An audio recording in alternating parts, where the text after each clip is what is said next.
En esta sesión vamos a hablar de la productividad, del estudio del trabajo y la administración del cambio. Son tres temas fuertes dentro de la organización y métodos que son de vital importancia para poder analizar y optimizar el funcionamiento de una organización. Aquí está la agenda. Primero vamos a hablar de las necesidades básicas, vamos a hablar de la productividad, cómo se analiza dentro de una empresa, el estudio del trabajo y su relación con la productividad y al final la gestión del cambio.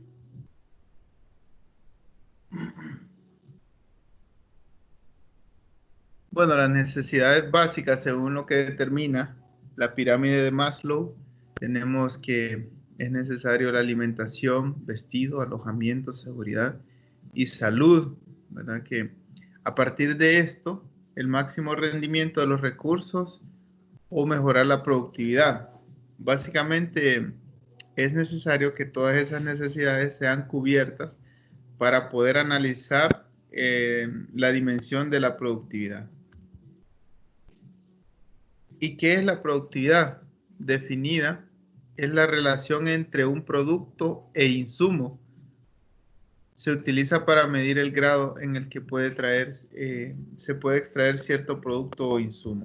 En este caso, el producto es el resultado final y el insumo puede ser, en este caso, analizaríamos la materia prima, la mano de obra, ¿verdad? Los costos indirectos, la energía eléctrica, los servicios públicos que son necesarios para producir el producto final. Aquí tenemos un ejemplo. Aquí hay un alfarero que produce 40 vasijas o 40 unidades al mes utilizando un horno caldeado por leña. Supongamos que el resultado de un cambio en la forma de trabajo, ahora en vez de producir 400, produce 500. Y con ese mismo equipo, ¿verdad? Ahora, y horas de trabajo. Entonces, su productividad ha aumentado. ¿En función de qué? Bueno, obviamente, pasó de producir 400 a producir 500. Y eso es un aumento del 100. Y ese 100, ¿verdad? Es representativo de un 25% en la productividad. ¿Ok? Entonces, ese es basado en el número de unidades producidas. Entonces, hubo un aumento de 25%. Pero ahora tenemos otro ejemplo, ya analizado bajo el punto de vista monetario. Supongamos ahora que no puede vender las 500 unidades. Entonces es necesario que reduzca el precio que antes valían 2, ahora vale 1.80. Y quiere valorar su aumento en la productividad, ¿verdad? En base a la moneda. Y tiene que hacer la siguiente relación. Entonces dice, ok, los primeros 400, cuando el alfarero los vendía a 2, eso representaba 800 al mes. Pero ahora que produce 500, que los vende a 1.80, eso representa 900 al mes. Su insumo no ha cambiado, ¿verdad? Entonces, por lo tanto, la productividad es 12.5%. Entonces, ¿por qué tenemos diferencia respecto al ejercicio anterior? Que antes lo estábamos analizando en función de la cantidad producida y había un incremento, voy a retroceder, del 25%. Pero cuando lo analizamos en función del valor en términos monetarios, hay un incremento nada más del 12.5, ya que las 500 unidades se venden a un menor costo.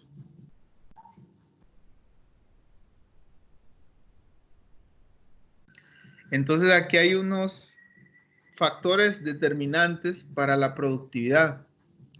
En primer lugar tenemos las materias primas.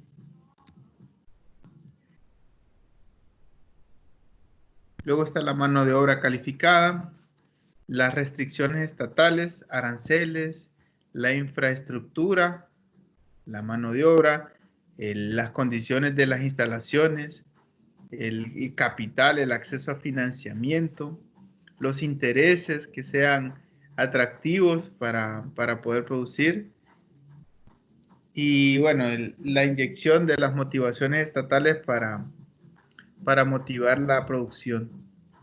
Esos son factores externos. Los factores internos, pues, se pueden englobar en la deficiencia, en la producción y en la elaboración del producto, específicamente en las actividades realizadas. Entonces, cuando nosotros hablamos de medir el tiempo total en la producción de un producto, ¿cuánto se tarda? Entonces, aquí hay un análisis que tenemos varios tiempos. Si ustedes pueden ver en la pantalla, en la primera parte aparece la unidad de tiempo de trabajo básico. Y ese normalmente es el contenido de trabajo básico que un producto necesita. Pero de ahí vienen otros tiempos que están vistos como A, B y C, que estos tiempos normalmente se condicionan a tiempo total improductivo. Si analizamos el tiempo A, este tiempo es un tiempo adicional porque puede ser causado por un mal diseño, mal utilización de los materiales o alguna condición que provoque que haya tiempos muertos. Luego está el tiempo B, que se relaciona con métodos, la manufactura, puede ser de que las condiciones o la ubicación haya demoras, ¿verdad? Para que la persona no pueda producir a tiempo, ¿verdad? Y obviamente haya una demora. Y en el C están las improductividades imputables a los recursos humanos. Todas estas las vamos a analizar adelante, porque los recursos humanos, bueno, las personas se enferman, hay ausencias, ¿verdad? Y hay otro tipo de condiciones que provocan ese término de improductividad. Entonces, al final, ¿cuánto es el tiempo que necesita un producto para producirse?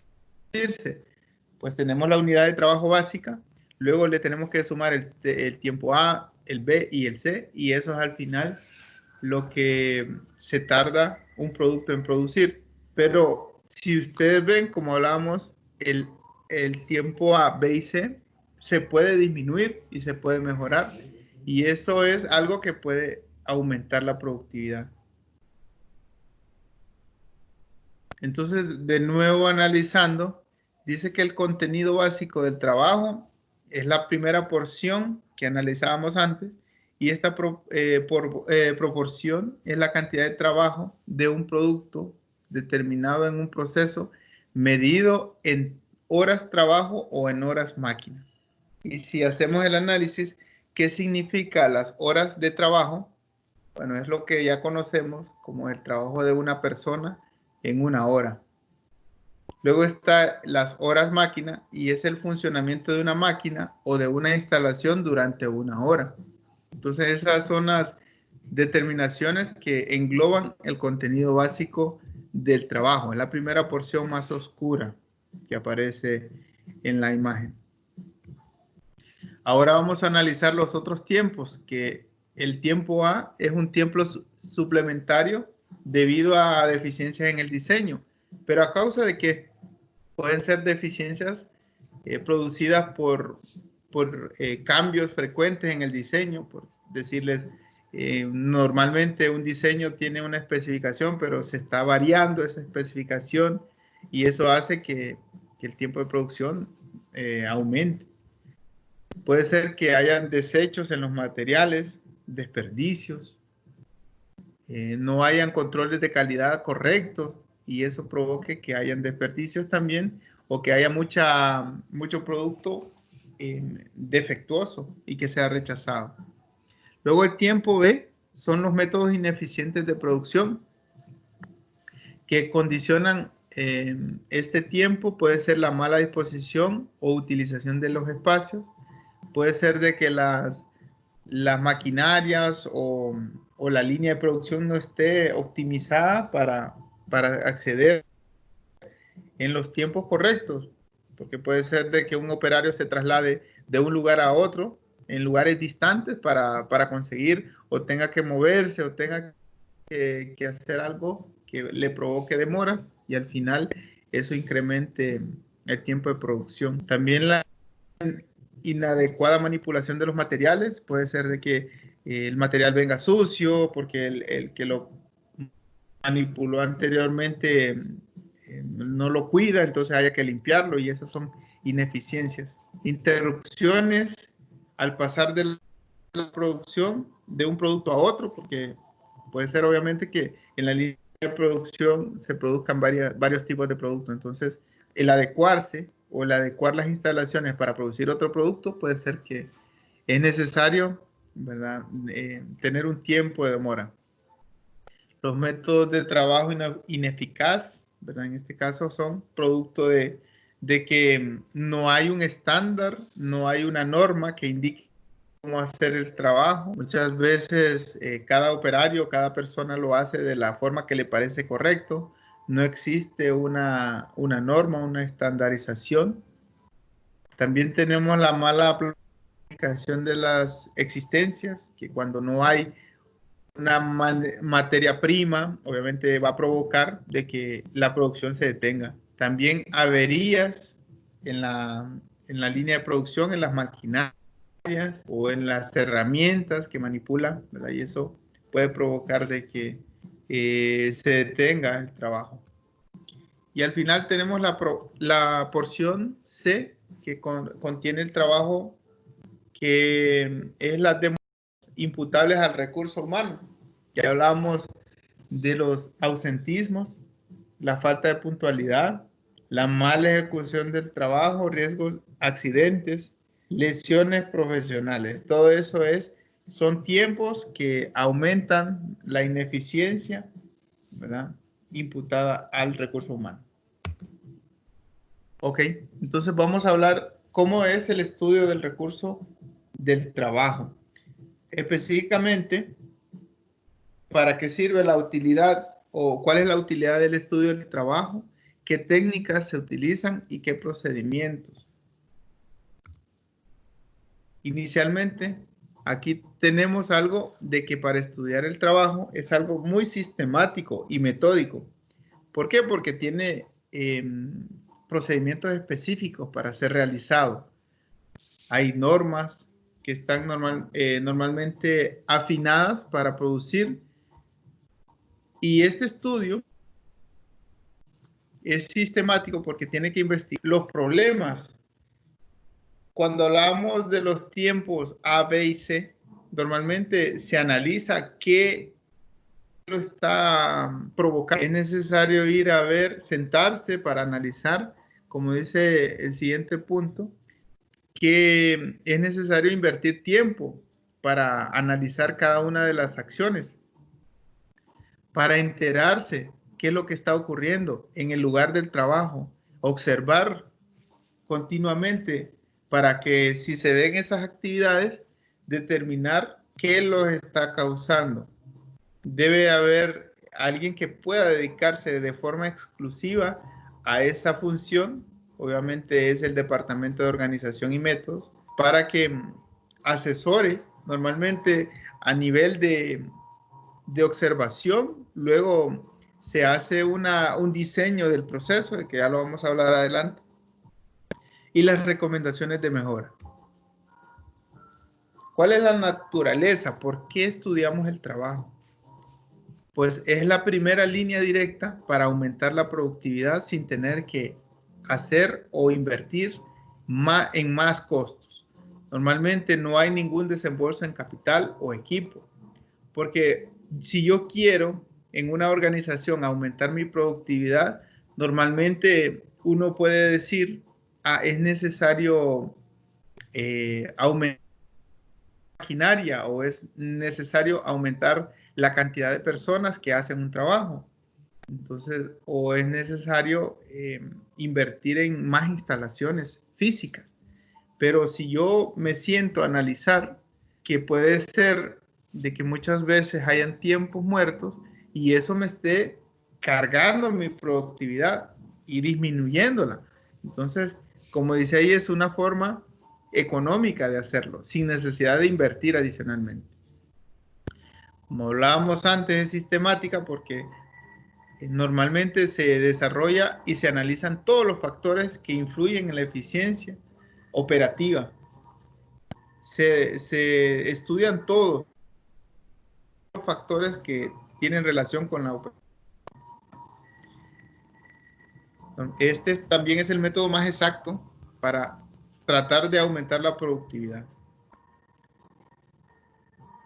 También está estrechamente relacionado con aumentar la seguridad industrial, porque con del tiempo C, que se relaciona con los recursos humanos, que hay muchas incapacitaciones, muchas lesiones, muchos accidentes en las áreas de trabajo, es necesario ver cuál es la causa. No sé si ustedes han tenido la oportunidad de revisar algunos lugares de trabajo, por ejemplo, que siempre utilizan casco, chalecos o botas, que son indumentaria que les ayuda a prevenir accidentes o estar iluminando las áreas, tener los pasillos bien identificados, o cuando hay una maquinaria que se está movilizando o un montacargas, por ejemplo, que se mueve dentro de las instalaciones, siempre se anuncia, ¿verdad? Y se trata de despejar todo el camino para evitar un accidente. La economía o los ahorros resultantes normalmente comienzan de inmediato y continúan mientras dure la operación. Entonces, se ve el resultado de una forma inmediata, siempre y cuando se analice correctamente. También se puede utilizar en todas partes. El resultado se puede ver en donde sea, tanto en las áreas operativas, administrativas, ¿verdad? Tienen directamente, se pueden analizar en cualquier lugar de la organización. Es poco costoso, sabíamos eso, y es muy fácil de aplicar. Es uno de los instrumentos normalmente que es bastante para la organización, es una herramienta muy importante para la dirección, para tomar decisiones. Es un arma para atacar las fallas, para evitar los desperdicios, para evitar, por ejemplo, puede ser que el proveedor se esté quejando por mal servicio, entonces hay que analizar qué es lo que está llevando, si es que hay que capacitar nuestro personal o qué acciones podemos tomar para mejorarlo. Normalmente hay herramientas que sirven, por ejemplo, hay una herramienta que se llama el diagrama de Ichikawa, que es una técnica que se utiliza en la parte de control de calidad, en donde se enumeran todas las causas. Este también se llama diagrama de pescado. Todas las causas que están provocando alguna falla o algún defecto. Entonces se analizan y luego una por una se analiza para ver cuál es la más importante, y luego esto nos lleva a otra técnica que se llama la técnica del 80-20, ¿verdad? Que es también muy utilizada en la estadística, donde dice que normalmente el 20% de las fallas, ¿verdad?, provoca el 80% de los costos o del tiempo, lo podríamos analizar. Entonces, si yo analizo el 20% de las demoras o las más importantes, las que más suceden en la organización, eso me puede llevar al 80% del ahorro. No necesito analizar todas las fallas o todas las demoras, sino las que son más sustanciales. En esas me voy a concentrar. Luego están las técnicas, se analiza directamente. Puede ser un estudio metódico, registrar, ¿verdad?, todas las actividades, se miden, se aplican algunas técnicas para trabajar directamente en contacto con el trabajador, saber y llevar a cabo directo el registro de las actividades. También hace una aseveración, y ya lo vamos a ver adelante, que el estudio de métodos o la organización y métodos y la medición del trabajo son muy relacionadas. Una le apunta a la productividad y otra es directamente a la optimización de actividades. Ya vamos a ver adelante cómo se relacionan. El estudio de método se relaciona con la reducción del contenido de trabajo, que es lo que les decía.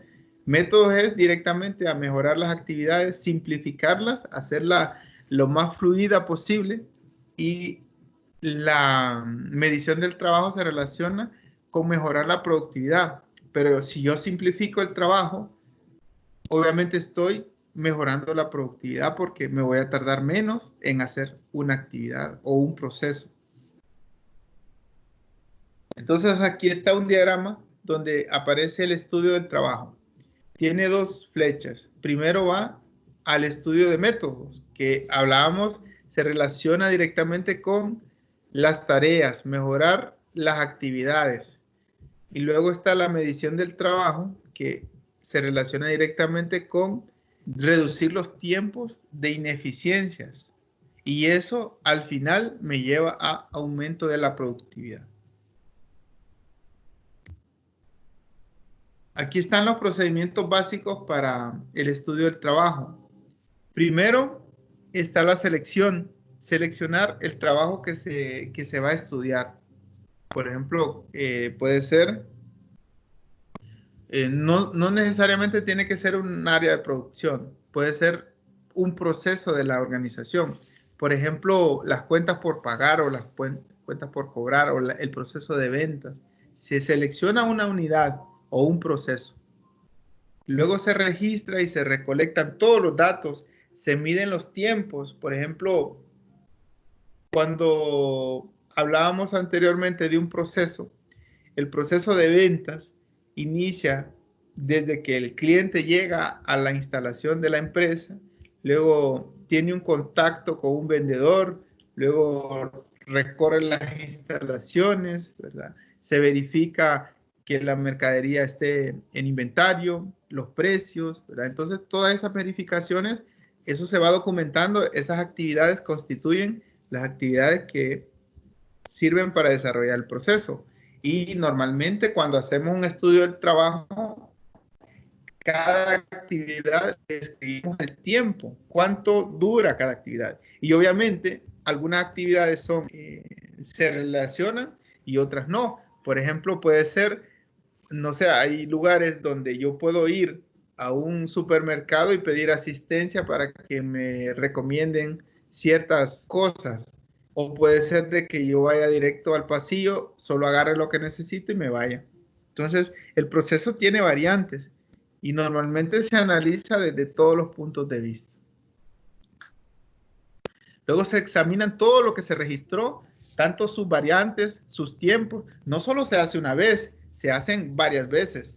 Es como un método estadístico. Se escribe la primera vez, se analiza luego con otro cliente, hasta que se tiene una base ya para análisis. Luego se establecen las formas más económicas para realizarlo, cómo se diferencia, ¿verdad? Las técnicas normalmente, si hay necesidad de que haya un supervisor, porque puede ser de que cuando el cliente busca asistencia no haya nadie ahí disponible cercano, o puede ser, no sé, que en muchos lugares a veces uno no encuentra los precios de los productos y no sé si se han fijado, en algunos lugares le ponen un escáner donde usted mismo lo puede verificar y revisar ese precio. Entonces no necesita de una persona, también puede ser tecnología que nos puede ayudar a mejorar el proceso. Enseguida está la evaluación, que sirve directamente para saber si las medidas, si todos los resultados que hemos tenido, compararlos entre cómo se hacía antes y con las nuevas modificaciones, cuánto tiempo ocurre, con qué nivel de optimización contamos y al final saber si eso mejora. Porque hay acciones, por ejemplo, que me pueden más bien aumentar los tiempos, ¿verdad?, de un proceso. No sé si han visto en algunos lugares de que hay personas que están chequeando los productos que lleva el cliente para saber si lo facturaron todo. Eso es para evitar robos o para evitar, al final de los supermercados, o hay alguien que le agarra la factura o de las tiendas de departamentos, ¿verdad?, que le agarran y le chequean la carreta a ver si todo lo que lleva la persona va facturado. Entonces eso es un tiempo adicional, pero es una medida de control. Entonces estoy aumentando los tiempos, pero estoy evitando que la mercadería se pierda, pues, o se la roben. Entonces es una medida de control y hay que ver realmente, por eso me sirve la evaluación, si esa medida funciona. Si con hacer eso se reducen las pérdidas, ¿verdad?, o los robos. Y al final tenemos el método, definir el método que va a quedar, cómo va a quedar, plasmarlo, compartirlo, demostrarlo, comunicarlo, ¿verdad?, para que se haga de ahora en adelante. Que eso nos lleva a la siguiente etapa, que es la implementación. Una vez que ya tenemos todo definido, se va y se organiza con el personal involucrado y se les induce, ¿verdad?, que se hagan de acuerdo a los nuevos lineamientos. Luego se controla que las personas lo hagan de esa forma para tener y alcanzar todos los objetivos. Bueno, aquí hay un diagrama, ¿verdad?, que es lo que hablábamos, la secuencia que hablábamos hace un momento. Seleccionar el trabajo, registrar la información, examinar críticamente, luego crear los objetivos, los nuevos lineamientos, luego evaluarlos, determinar si eso que creamos, si ese nuevo rediseño funciona y es mejor a lo que había. Y si no, pues obviamente habría que ir atrás y volver a hacer la tarea. Luego está implantar y luego se mantiene, ¿verdad?, a través del control, revisando que se estén realizando las cosas de acuerdo a lo planeado. Bien, ya para finalizar está el tema de gestión del cambio. La gestión de cambio es algo muy importante dentro de una organización y está muy adecuado a lo que hablábamos recién. Cuando yo hago una mejora en un proceso, tengo que gestionar el cambio porque hay mucha gente que se va a oponer a esa modificación porque las personas, es difícil que nosotros nos salgamos de las zonas de confort, porque y más aún en la organización que hay personas que tienen 15 años haciendo ese trabajo de la misma forma y cuando llega alguien a decirle que cambie su manera de hacerlo, es complejo, tiene que hacerlo de una forma eficiente. Entonces, ahorita en adelante vamos a hablar de cómo se gestiona un cambio para evitar que haya esa resistencia, que al final es lo que la organización quiere evitar porque las resistencias al cambio son costosas y hay que analizarlas. Bien, la gestión del cambio significa pasar de una condición a otra. Puede ser de que un grupo o una organización, ¿verdad?, esté experimentando cambios. Normalmente los cambios suceden constantemente porque hay, por ejemplo, la industria no está o el sector donde opera la empresa está exigiendo nuevos cambios, vienen nuevas regulaciones fiscales que nos obligan a hacer cambios. Entonces los cambios son comunes dentro de las organizaciones. Entonces, en la medida de que la gente los acepte y los desarrolle, ¿verdad?, eso va a ser lo más exitoso para el proceso. Los cambios más frecuentes pueden ser digamos, porque hay fusiones, ¿verdad?, que son temas de las empresas o escisiones, que es cuando una empresa se separa, o puede ser de que hayan crecimientos, reducciones, temas de tecnología, ¿verdad?, que esto es lo que vamos a hablar nosotros puntualmente, de cultura organizacional o de la misma sociedad, como lo que sucede ahora. Aquí están algunas etapas donde se ilustra la gestión del cambio, específicamente para plantearla, ¿verdad?, y monitorear que el cambio se desarrolle y se ejecute normalmente. Entonces las organizaciones enfrentan una variedad de cambios drásticos, como hablábamos, pueden ser que vienen desde el gobierno o pueden ser regulaciones o en muchos casos puede ser la casa matriz que está obligándolos a hacer algunos cambios o puede ser también relacionado a cumplimiento y antifraude para evitar que se haga fraude adentro de la organización, ¿verdad? Entonces, hay muchas personas que ya me ha tocado en el caso de los sistemas, uno agrega más validaciones, agrega, por ejemplo, que hayan, como dice, involucradas dos partes o tres partes. Entonces, cuando hay, por ejemplo, una devolución o una anulación de mercadería, tiene que ir el supervisor, o cuando hay una operación, siempre se llama a ese supervisor y se detiene la operación. Entonces, cuando uno está en el supermercado y le pasaron dos veces un producto, entonces y uno, bueno, y uno se da cuenta. Entonces, uno reclama y la persona normalmente no puede borrar ese producto, porque eso puede ser tentativo de fraude. Entonces, viene un supervisor, alguien que tiene una línea un poco más alta, entonces ve la situación y hace la operación. Entonces, eso es lo que se llama el cambio, ¿verdad? La gestión del proceso y la inclusión de medidas de control. ¿Ok? Entonces todo eso tiene que ser llevado para que la gente, los colaboradores de la empresa, lo vean con una actitud favorable y positiva, que vean que el cambio va a contribuir de una forma exitosa. ¿Y quiénes son los que gestionan el cambio? Los gestores del cambio están dispersos dentro de la organización. El cambio lo tiene que llevar todos los colaboradores, no solamente digamos, el área que esté ejecutando el proyecto. Nosotros que estamos en el área de sistemas o de tecnología, cuando nos toca llevar la implementación de un software o la implementación de un cambio dentro de una plataforma, nos dejan solos y ocurre de que nosotros tenemos que capacitar a las personas no van, no tienen tiempo, como hablábamos en algunos de los videos anteriores, de que cuando requerimos hacer las pruebas, las personas tampoco no nos quieren prestar las colaboraciones. Entonces, esas gestiones del cambio tiene que ser algo integral en toda la organización.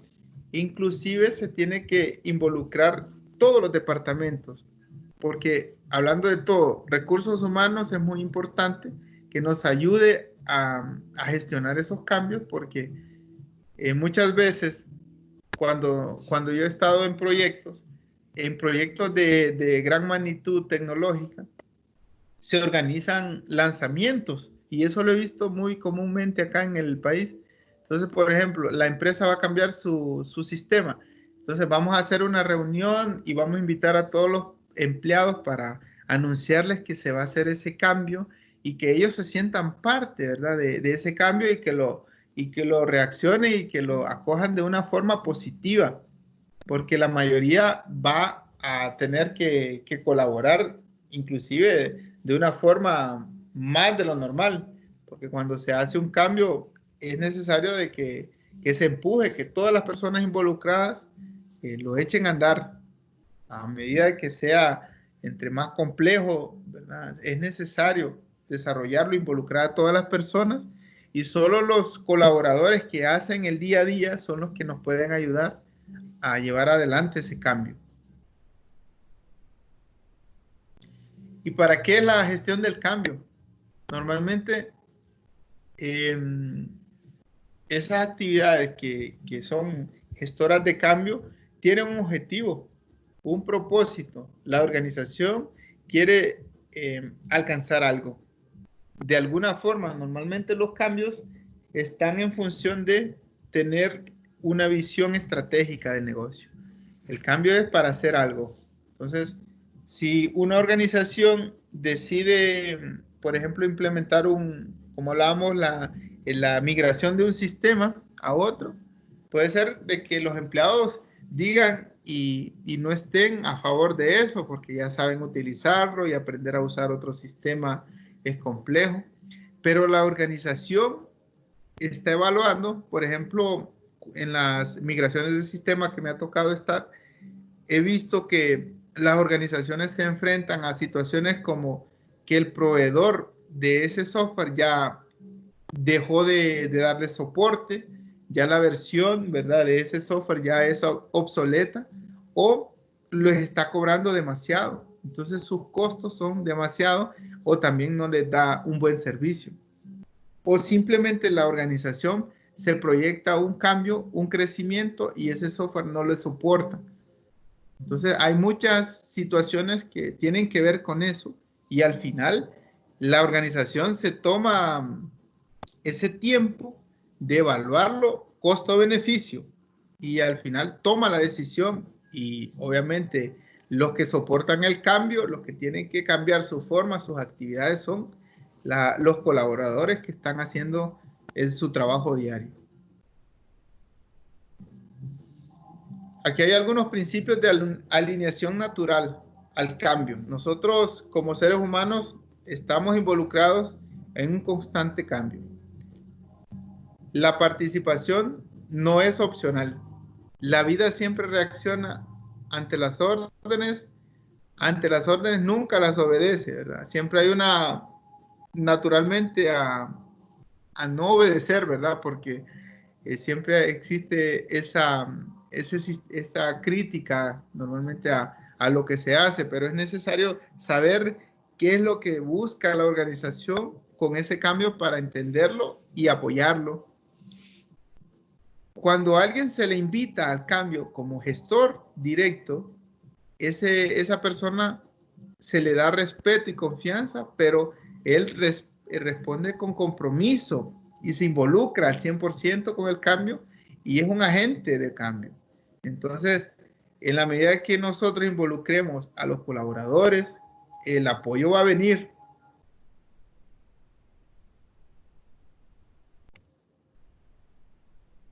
Aquí están algunos enfoques de los factores que impulsan el cambio. Analizamos normalmente los factores tecnológicos. Estos cambios vienen por diversas formas. Por ejemplo, la tecnología va evolucionando, es necesario ir modernizándose.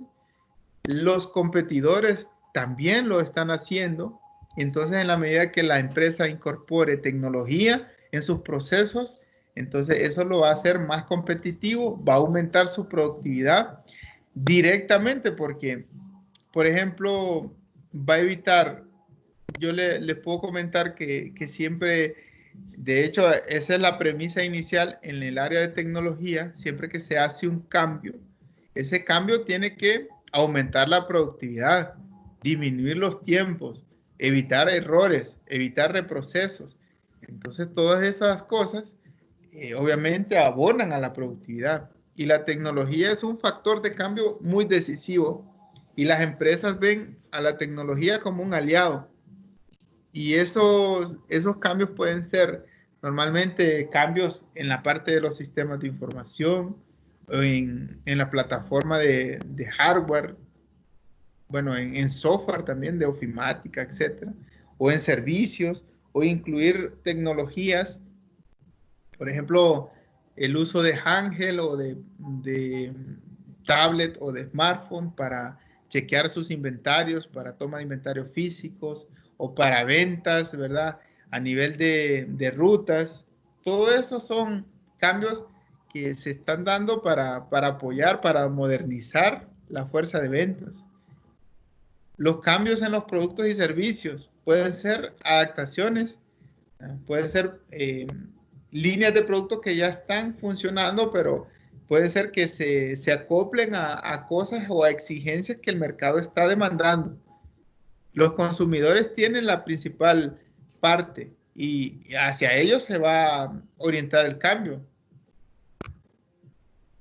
Están los cambios provenientes de las estrategias o estructuras, como hablamos recién, puede ser de que la empresa tenga estrategias normalmente, y más en estos tiempos que las empresas están tratando de sobrevivir.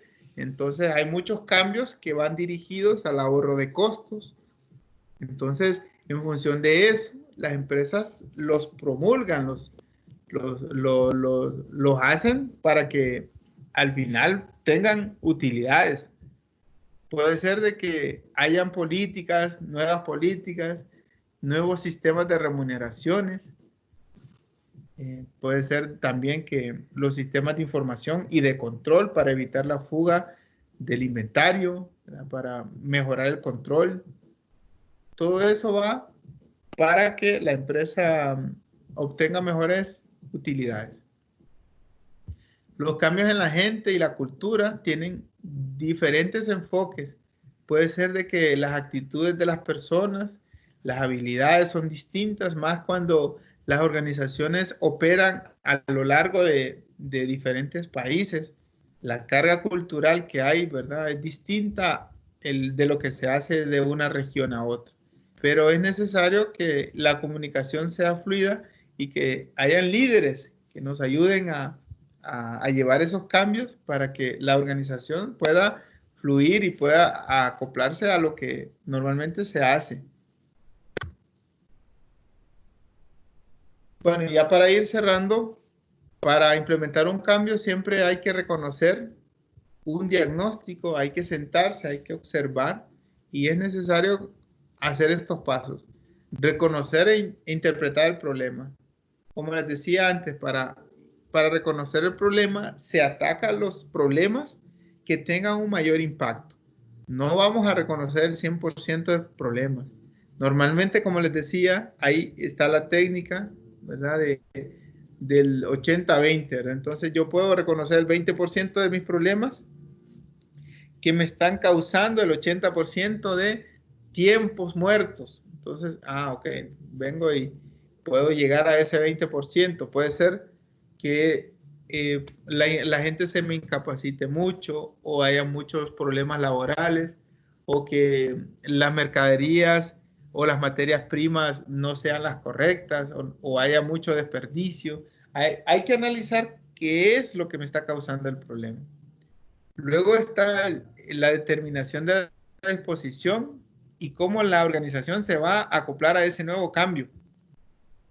Luego ver cómo los recursos administrativos, ¿verdad? De qué forma y qué motivaciones va a haber para ese cambio. Si para las personas, por ejemplo, yo puedo decir, la empresa está enfrentando demasiado desperdicio, entonces voy a recompensar para que en cada área haya una motivación para reducir. Entonces puede haber un bono, una comisión por reducción de desperdicios o reducción de errores, ¿verdad? Entonces cada una, por ejemplo, cuando hay desperdicios o errores en la producción, productos defectuosos, eso es pérdida para la empresa. Entonces, si yo me enfoco en reducir eso y agrego un cuadro de motivación, de compensación, entonces la gente va a estar anuente a producir y a hacer menos errores. Luego, al final, tener una estrategia que me ayude y tener una forma de monitorear ese cambio para implementar y poder alcanzar mis metas. Entonces, aquí está.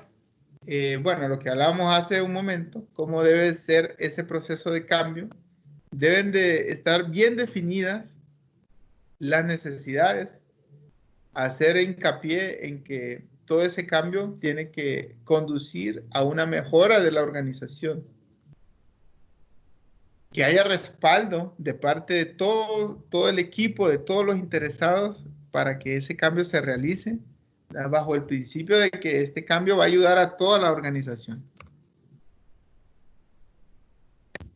Y estos cambios que se están dando van a ser y van a necesitar de que la organización, los equipos de trabajo, los sistemas de información o todas las áreas involucradas participen para llegar a ese fin, porque puede ser de que haya necesidad de que haya que aprender nuevos procesos o desaprender lo que ya se hace para poder optimizarlo y de esa forma poder llegar a un grado de eficiencia. ¿Por qué las personas, y aquí está una premisa, ¿verdad? ¿Por qué las personas se resisten al cambio?